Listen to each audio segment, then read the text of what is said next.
leadership journey. You've been very generous with your time to YPO members through the years, and I think there are many other YPO things planned in your country coming up. As you know, we're a leadership organization about creating better leaders through lifelong learning and idea exchange. And I cannot imagine a better line of questioning here today than to talk about your own leadership journey and the lessons, some very difficult ones. And the honor of being at the center of this journey, or in leadership, if you will, taking my country from total devastation to where it is now with those indicators. So it speaks to many things. It's about the people of Rwanda. It's about how the country and the people of the country have connected with the rest of the world. And it's also about governance. It's about the leadership of the country. So the only answer I can give in short is that it is not by accident. So we can talk about leadership qualities and other things that will come maybe as we move into the discussion, and it is part of it, absolutely, it is a central part of it.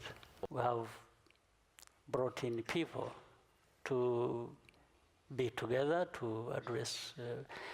We have even been misunderstood when it comes to the aid industry, the development aid. When you have gone out and called upon our people to put in a lot of effort to do many things for themselves and build, in fact, on these capacities brought in by the aid flows. But essentially, the definition of that, as we understood it, and I think even those who have a problem with us understood it that way, but I can't understand why the difference. You use any support, call it aid, to be able to build certain capacities to stand on your own feet. I think this is the definition. But if you are consuming the support, aid, and all kinds of things, so that you perpetually depend on that, right, there's a problem. And I cannot see why it would be difficult for people to see it that way, unless there's another problem hidden behind that. So this is what we have said. And we have basically told our people, we said, look, the killings, the violence, the genocide we had, you can imagine we participated in it ourselves. So we participated in harming ourselves. I mean, how stupid is that? and we tell each other frankly like this. You say, can you even turn on your own people, and start killing one another because somebody else has instructed you to do that? So that's what is behind the drive of saying no. Even in fact, before blaming others for those who had a hand in our own problems, let's start with ourselves. Let's examine ourselves. Let's see what is it that we can do for ourselves to correct the wrongs that have happened as we work with others who also want to be helpful. Forget about those who want to be harmful. We can ignore that. We can reject that. But let's do that. So in most cases, therefore, it was another way of mobilizing our people to feel that they have in themselves a big part of what it takes for people to make a difference for themselves. The story of Rwanda has many parts. There are these things of politics we have had to deal with, governance issues, security, and so on and so forth. But we also understood that the people of Rwanda, young men and women, we all have to be doing something that improve on our well-being individually even more importantly, and they feed on each other collectively.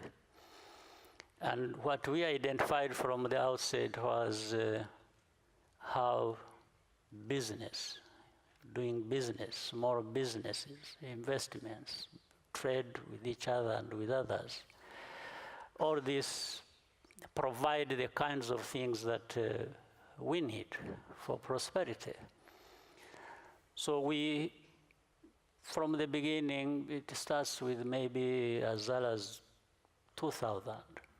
We're thinking of what is it in the environment do we need to avail that will encourage Rwandans to do business, other people from outside to come to Rwanda to do business, to put in their money, to invest, and investments that result into jobs, employment for our people, or different kinds of things. So we therefore put ourselves in the shoes of an outside investor who would say, instead of going to Rwanda, why don't I go to another country to do business of different kinds? And imagined that and started putting in place these things that we were imagining as an outside investor wanting to do business in Rwanda, knowing that there are other considerations to make elsewhere.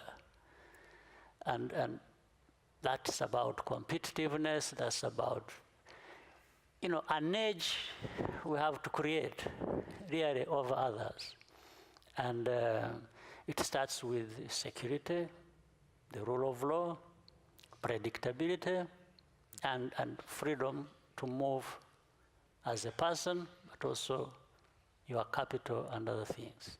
So then we constituted that, and we involved some people knowledgeable and well-versed with what was needed from outside and from other experiences, but tailoring it on our own situation.